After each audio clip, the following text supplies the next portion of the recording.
Hello friends, আমি সুস্মিতা। আমার চ্যানেলে জানাই সবাইকে ওয়েলকাম। তোমরা কেমন আছো? আশা করি ভালো আছো। আমিও খুব ভালো আছি।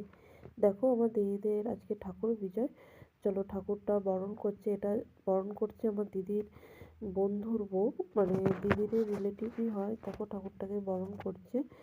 আর দুপুরবেলা ঠাকুরটা বেরোয়, বিজয় হয় হতে করতে রাত 11টা বেজে যায়।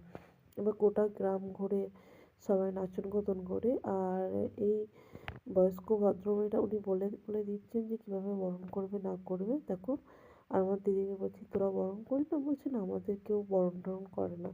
আমি বললাম, ভালো। আর এদিকে আমার জামাইবাবু ওর ভাইয়ের ছেলেটাকে নিয়ে নাচাচ্ছে। মানে ও কী বলতো, আর জামাইবাবু যেহেতু বাইরে ছিল এতদিন, 3-4 মাস পর বাড়ি এলো, জামাইবাবুকে প্রথম প্রথম চিনতেই পারছিল না। দেখো, এদিকে ঠাকুর বেরিয়ে পড়েছে আর সবাই নাচন কোদন করছে। আমার জামাইবাবু একবার করে এসে বলছে, চলো নাচবে চলো। যে হ্যাঁ চলুন, নাচবো।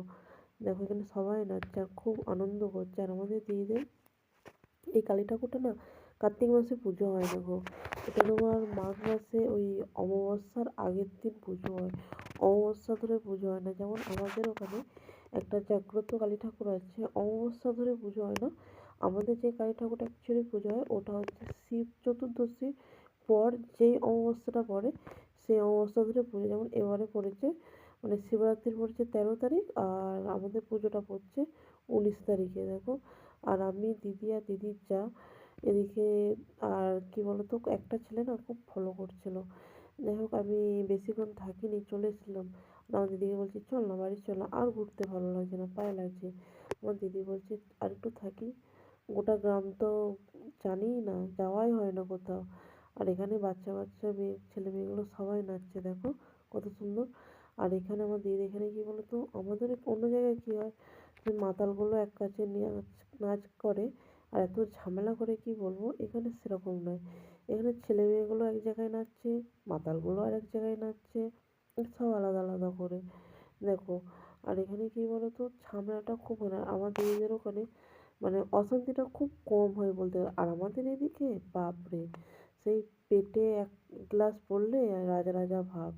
আর ঝুট ঝামেলা মারপিট করে একসাকার করে আমাদের পাল পর্ব এলেই।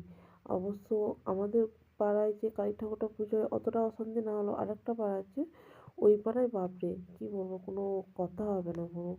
দেখো, আর এদের এই পুজোটা ঠাকুর বেরোবে প্রায় 2টোর সময়, 2টো-2:30টার সময়। ঠাকুর গোটা গ্রাম ঘোরে তো, আর অনেকটাই বড়, আমাদের গ্রামটা মতো অনেকটাই বড়।